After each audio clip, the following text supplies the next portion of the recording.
Hello comrades, welcome back to Maverick Watch Reviews. Okay, that was really cheesy. Hey guys, welcome back to Maverick Watch Reviews. Today we have the Vostok Komandirskie 30-meter manual wind watch, model number 2414A-431831. And as usual, we'll open it up, look at the fit and finish, the features and the functions, the build quality, and then I'll give you my overall impressions of this really interesting watch. But first, I'd also like to invite you to become a patron of mine on Patreon. This will allow me to buy a faster laptop and better editing software, and I hope to give you a new watch review at least a couple times a week. Make sure you check out my Patreon page when you get a chance. My only commitment level is $3 a month, but you can always give more or less, 1, 3, 5, 10, 20, whatever you can afford per month is really, really appreciated. Okay guys, now this is new for me. I've never reviewed one of these.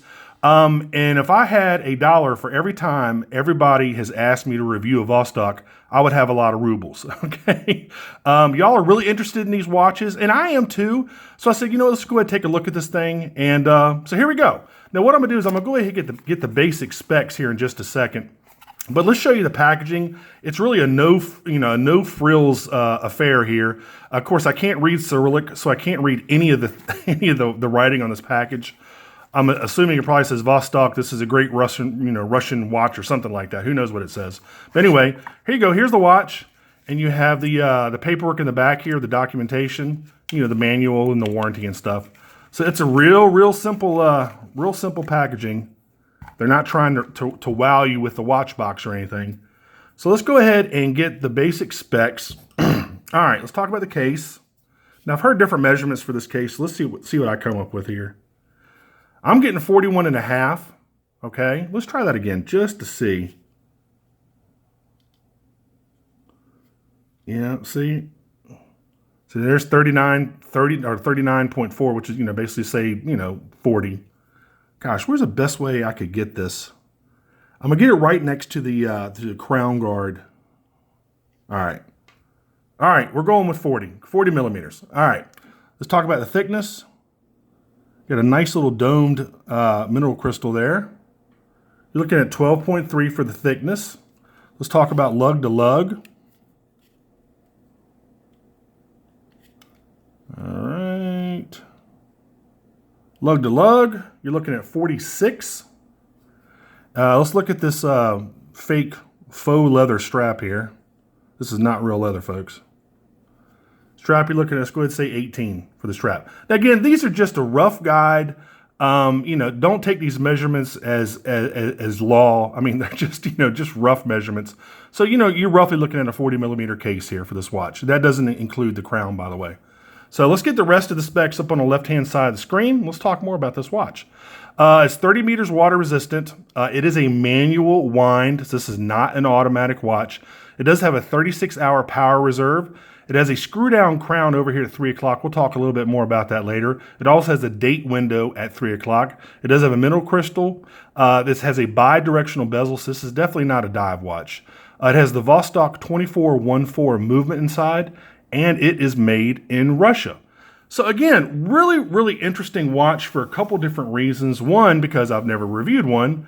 And two, this is old school watchmaking at its best. This is this is a watch you would, expect to see on somebody's wrist back in the 50s and 60s with it being a manual wind.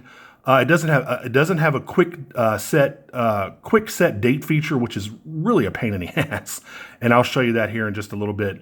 But it's such a good looking and interesting watch that I can really kind of put up with all of those flaws. I just love the way this thing looks.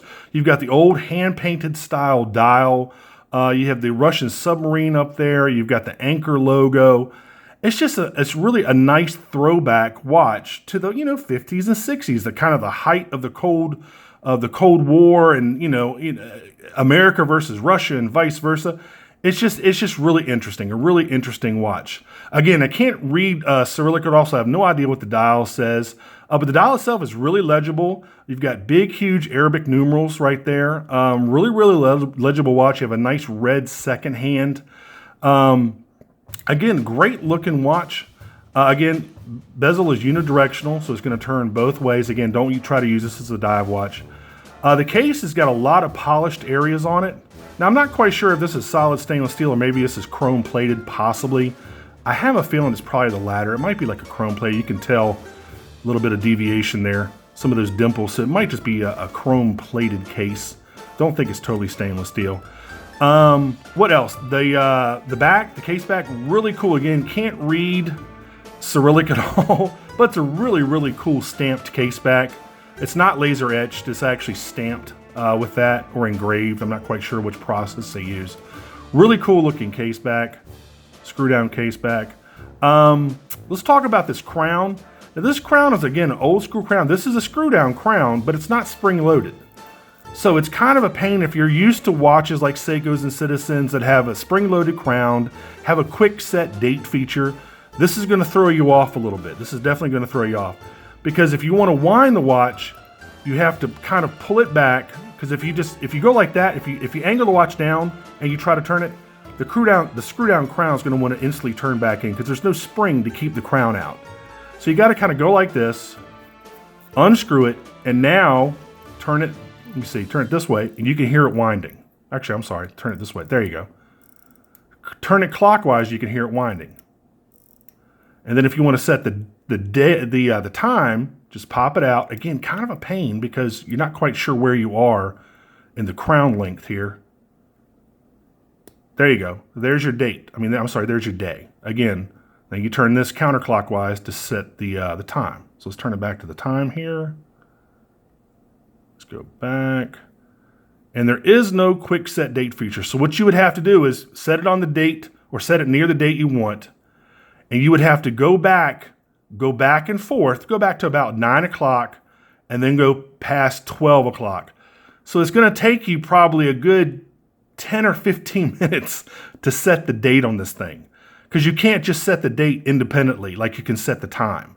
You have to go back and forth and have the hour hand go past the 12 mark, to 12 o'clock index, 20, 30 times, depending on what date you want to set. So that's a real pain in the ass. So, is it a drawback? Absolutely. Is it something that would keep me from buying the watch? I don't know. Maybe. It's such a good looking watch, though, that I could probably look past that. Anyway, so let's go ahead and screw this thing back. Let's actually set the date here. You just have to apply constant pressure in pulling the crown out to set the date. So it's what, 209? Let's just set it for 210. There you go. Then you push it back in. Now, when you push it back in, you're not actually pushing the crown back. You have to screw the crown itself back in, and then that pushes the crown back in, if that makes any sense. So now I'd undo it again. I have to pull the crown back out. There you go. Now, when you push the crown in, you might feel a click, you might not. The crown on this watch is not the crowning achievement of Vostok. It's just a little bit different. It's old school. This is an old school watch. Okay. All right, what else? Really inexpensive, and I'll tell you what it cost here in just a couple minutes. Really inexpensive watch. This was definitely a learning curve with me, because I'm used to Seiko's. I'm used to Citizens and Orients and 3 million other different brands of watches that have the quick set date feature, that have the spring loaded crown. It's such an interesting, cool, neat looking watch.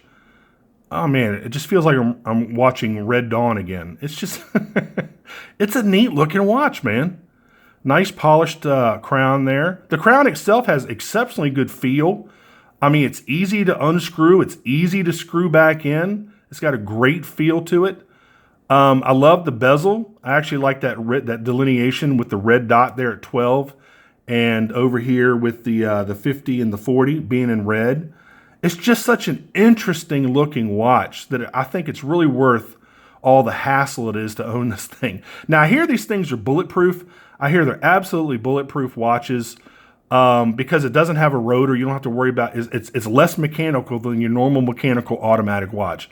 So I hear these are absolutely bulletproof. And there are a ton of different styles. Now everybody reviews the Scuba Dude watch, the Amphibia. And I want to kind of review something a little bit different because everybody reviews that watch. I just like the look of this one with a submarine. I don't know what type of submarine that is. Probably some old, Cold War era submarine. But I just like the look of this one better. This also comes in a blue dial. And there are tons of different, they have watches with tanks on them, watches with submarines on them, watches with, the Scuba Dude watch, watches with, I think, some planes on them. I'm not sure. There are tons of different styles of this. And again, this is Vostok. This is the real Vostok. Now, Vostok Europe is another independent, different company. They're basically kind of the new, trendier version of this. They use these movements and modify them, and they put them in totally different designs, updated designs. So Vostok and Vostok Europe are two totally different companies. So this is the old school, real deal Russian watch right here. It's a shame that it comes on such a crappy fake leather strap though. Anyway, what you're going to want to do is slap this on a NATO immediately. Get yourself a nice, NATO strap and put it on here. Maybe something with red and gray, possibly, or red and black. It's just going to look much better. And this strap it's not comfortable. It's just, it's garbage. Anyway, but the whole watch itself is not garbage. Swap out put a NATO on this, swap it out. And you're going to have a really interesting time. People are going to ask about it a lot. They're going to like, what is that? They're going to want to know what this is. And with all the Russia's talk today, it's probably going to really spark some conversations. They might, accuse you of being a spy. Who knows? Anyway, you can actually, let me go ahead and pause the video real quick. Let me put this on because it's kind of a pain because the strap is really thick right now. Let me put this on and I'll show you what it looks like on the wrist. Hold on just a second. All right, guys, there you go. Good looking, really good looking watch. Has a nice wrist presence to it. It's very Mad Men / Russian ambassador / La Femme Nikita. It's definitely got that look to it. Really cool looking watch, man. Interesting. All right, let's go ahead and take it off. Let's go check out the Loom, which I was pleasantly surprised with, by the way. I thought the Loom was going to be crap, but I couldn't be more wrong. Now, is it, super long lasting? Not really. But it's actually, pretty bright, and it does last a decent amount of time. All right, let's give us, 10, 15 seconds. All right, check it out. There we go. Now, it's not a lot of it, but it's plenty to see it in the dark. And you can see it's already starting to fade just a little bit. But the hands, the hour and minute hand are going strong there. So there you go. I mean, what do you expect for the price you're going to pay for this watch? Anyway, you can get one of these over at Amazon for $55. There are a ton of different designs. There's 10 or 15 designs of this watch. Really interesting watch. Super old school. It's kind of a pain to set the date on this thing. The crown is kind of a pain just because it's not spring loaded. But, it actually feels decently built for the price. Is it going to compete with a Seiko or Citizen of today? Absolutely not. Just because this is, I'm guessing this is probably a design that hasn't changed in 40 or 50 years. I'm just guessing. Man, that's a really cool looking case back, by the way. You can see that sunburst effect going on there. So, it's really up to you. I would get it just for the looks, and I would put up with the rest of it just for the looks. So, anyway, if you like this video, please click on like. If you want to subscribe to my channel, please do so. I really would appreciate it. And again, I'll put a link to this in the description field so you can check all of these out. And guys, that's really about it. If you want to pick one of these up, again, go over to Amazon, $55. And that's it. Until the next review, I'll see y'all later. Take care. Bye-bye.